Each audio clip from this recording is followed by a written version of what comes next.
নমস্কার, নতুন একটি রান্নার ভিডিওতে সকলকে স্বাগত। আজ আমি রান্না করব চিকেন রেজালা। তার জন্য প্রথমে পোস্ত আর কাজু বাদাম একসাথে বেটে নেব, আর আদা রসুন বেটে নেব, আর বেটে নেব পেঁয়াজ কুচি আর কাঁচা লঙ্কা, এগুলো সব আলাদাভাবে বেটে নেব। এবার আমি মাংসটা ম্যারিনেট করব।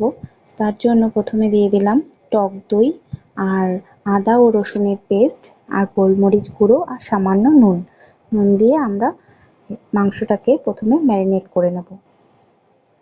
দেখুন ম্যারিনেট করা হয়ে গেছে, এটা আমি আধ ঘন্টার জন্য রেখে দেব। এবার আমি প্যানে কিছুটা সাদা তেল দিয়ে দেব। তেলটা একটু গরম হয়ে গেলে এর মধ্যে গোটা শুকনো লঙ্কা, দারচিনি, তেজপাতা আর দেব লবঙ্গ আর গোলমরিচ। এগুলো ফোড়ন দিলাম। ফোড়নটা একটু ভাজা ভাজা হয়ে গেলে দিয়ে দেব পেঁয়াজ বাটা ও কাঁচা লঙ্কা বাটা।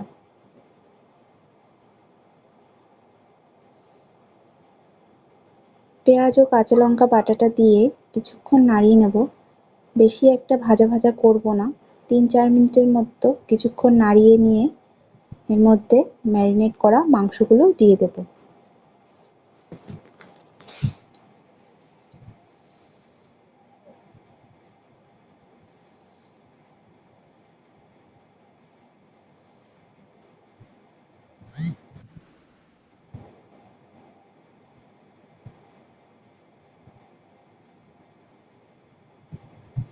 এবার আমি মাংসগুলো দিয়ে দিলাম।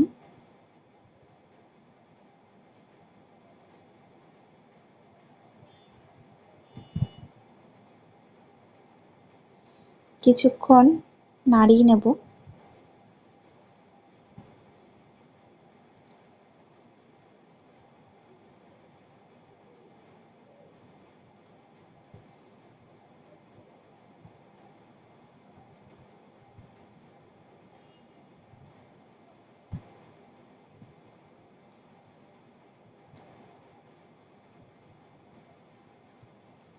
এবার আমি ওই ম্যারিনেট করা কিছুটা মশলা জল দিয়ে গুলে ওটা দিয়ে দেব।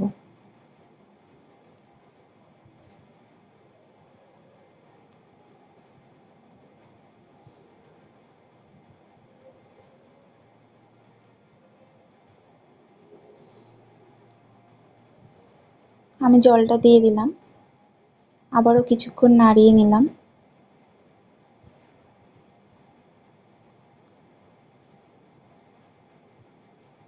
এবার আমি ঢাকা দিয়ে দিলাম। ঢাকনা খুলে পরিমাণ মতন লবণ দিয়ে দিলাম।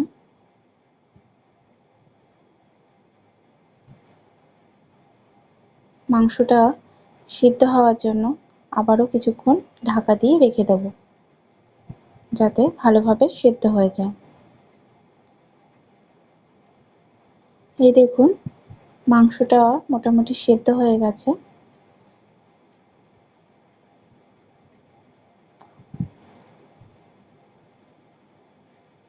এবার আমি এর মধ্যে পোস্ত আর কাজু বাদাম বাটা এটা আমি দিয়ে দিলাম।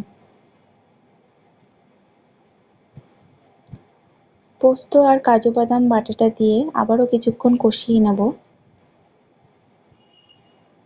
যতক্ষণ না তেলটা আলাদা হয়ে আসছে।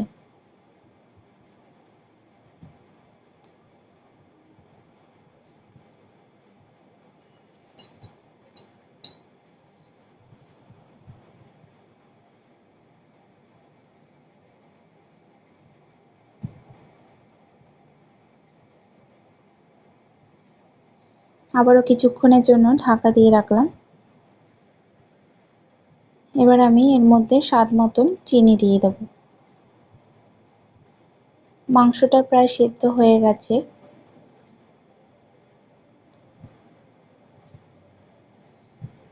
এই দেখুন মশলার থেকে তেলটা আলাদা হয়ে গেছে।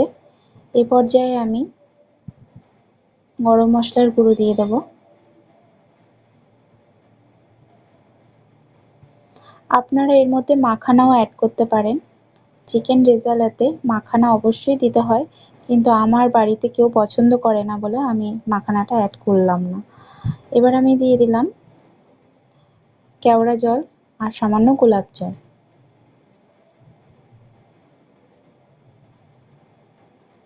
আবারও একটু নাড়িয়ে নিয়ে 2-3 মিনিটের জন্য ঢাকা দিয়ে রেখে দেব। তাহলেই তৈরি হয়ে গেল চিকেন রেজালা।